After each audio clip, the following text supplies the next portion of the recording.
आज सरिता जी की सबसे छोटी बेटी रक्षा का विवाह था। रक्षा बहनों में सबसे छोटी 5वें नंबर की बहन थी।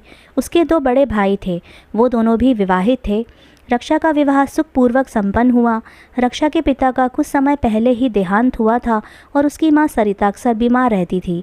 रक्षा मायके में आकर अपने ससुराल की शिकायतें करती रहती थी और उसकी मां उसे समझाती रहती थी कि ये बहुत छोटी छोटी बातें हैं, तुम इन पर ध्यान मत दिया करो। तुम्हारी सास अगर कुछ कहती भी हैं तो कोई बात नहीं, वह बड़ी हैं। रक्षा की माँ उसके स्वभाव को अच्छी तरह जानती थी। रक्षा का स्वभाव बहुत तेज था और वह घमंडी और बड़बोली थी। हर समय उसे अपनी तारीफ सुनना पसंद था और वह अपना गुणगान भी बहुत करती थी। उसकी सास को और उसकी माँ को ये सब अच्छा नहीं लगता था। वह अपने सामने किसी को कुछ नहीं समझती थी।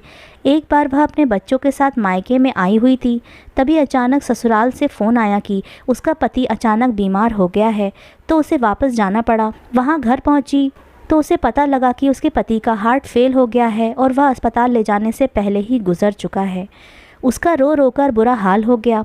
उसके मायके वाले भी बेहद परेशान थे। अब रक्षा का क्या होगा? उसने ससुराल में अपनी जेठानी और सास को भी नाराज़ कर रखा था। आखिरकार यही फैसला हुआ कि रक्षा अपने बच्चे को लेकर मायके चली जाए। हालांकि उसकी सास अपने पोते को अपने पास रखना चाहती थी, लेकिन रक्षा अपने बच्चे के बिना नहीं रहना चाहती थी। धीरे धीरे समय बीतता रहा और अभय बड़ा होने लगा। रक्षा के मायके वालों ने उसे दोबारा शादी करने को कहा, लेकिन रक्षा ने साफ मना कर दिया। उसे मायके में रहता हुआ देखकर बड़े भाई भाभी अलग हो गए। अब एक भाई भाभी और रक्षा की माँ रक्षा के साथ रहते थे।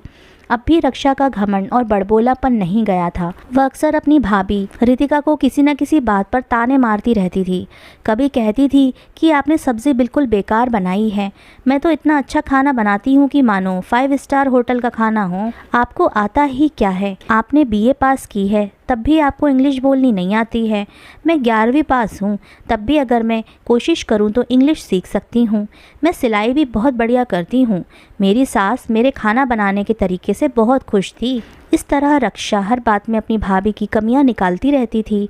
जब उसकी भाभी अपनी सास से शिकायत करती थी तो रक्षा की माँ अपनी बहू से कहती थी कि कोई बात नहीं, उसकी बात का बुरा मत मानो, वह विधवा हो गई है, इसलिए वह डिप्रेशन में चली गई है, उसके सारे सुख उससे छिन गए हैं।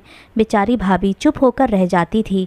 एक दिन बड़े होते हुए अभय ने अपनी मामी से कहा कि मामी आप राजमा चावल बना दो, और दोपहर में खाना खाकर उसने अपनी मामी से कहा कि आपने बिल्कुल बेकार राजमा बनाए हैं। तब उसकी मामी ने उससे कहा कि बेटा अभय, आज आपने नाश्ते में कुछ ज़्यादा ही ब्रेड पकौड़े खा लिए थे। पेट भरा होने के कारण आपको भूख नहीं है और राजमा आपको अच्छे नहीं लग रहे हैं।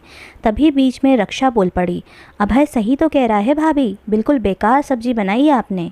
इस तरह रक्षा बच्चे के सामने भी अपनी भाभी का अपमान करती रहती थी और अभय दिन पर दिन सर पर चढ़ता जा रहा था। एक दिन रक्षा को बुखार आ गया। रितिका भाभी उसे डॉक्टर के पास ले गई।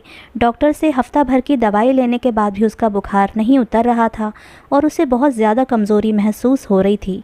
डॉक्टर साहब ने उसे पूरी जानकारी लेते समय पूछा कि क्या आपको यूरिन में कोई गड़बड़ नज़र आ रही है?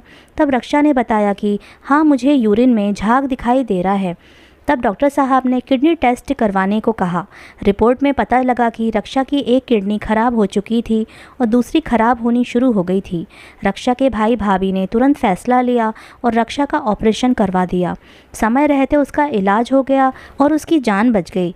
इस मुश्किल घड़ी में रितिका भाभी ने जी जान से उसकी सेवा की और उसके बेटे अभय की पूरी देखभाल की और भाई ने दिल खोलकर उसके इलाज में पैसा खर्चा किया। किडनी बदलवाने में उसका काफ़ी लाखों का खर्च हो गया, लेकिन उसने कभी उफ तक नहीं की। उसकी भाभी ऑपरेशन के बाद भी उसकी देखभाल करती रही।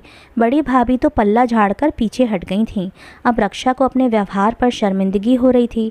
उसकी माँ ने उसे समझाया, रक्षा तुम्हें रितिका से माफ़ी मांग लेनी चाहिए, उसने तुम्हारा कितना साथ दिया है और तुम हर समय उसे खरी खोटी सुनाती रहती थीं। मुझे तुम्हारा व्यवहार गलत लगते हुए भी मैंने तुम्हें कभी नहीं टोका। मुझे तो लगता है कि मुझे भी रितिका को सॉरी बोलना चाहिए। तुमने तो आजकल का ज़माना देखा ही है, कौन सी भाभी ननद के मायके में रहने पर उसकी सेवा करती है और खुश होती है। रितिका तो लाखों में एक है, उसने तुम्हारे मायके में रहने पर कभी भी नाराज़गी व्यक्त नहीं की, बल्कि उसने हर समय तुम्हारा साथ दिया है। रक्षा ने कहा, हाँ माँ, आप सही कह रही हैं, मुझे भाभी से माफ़ी मांग लेनी चाहिए। तब रक्षा ने रितिका भाभी से अपने व्यवहार के लिए माफ़ी मांगी। रितिका ने उसे बड़ा दिल रखते हुए माफ़ भी कर दिया और उससे कहा कि अपनी ज़िंदगी के बारे में सोचो और आगे बढ़ो। तो दोस्तों, कैसी लगी आपको हमारी ये कहानी, हमें कमेंट करके ज़रूर बताइएगा। और यदि हमारी कहानियों से आपको प्रेरणा मिलती है तो हमारे चैनल को सब्सक्राइब और शेयर भी कीजिए।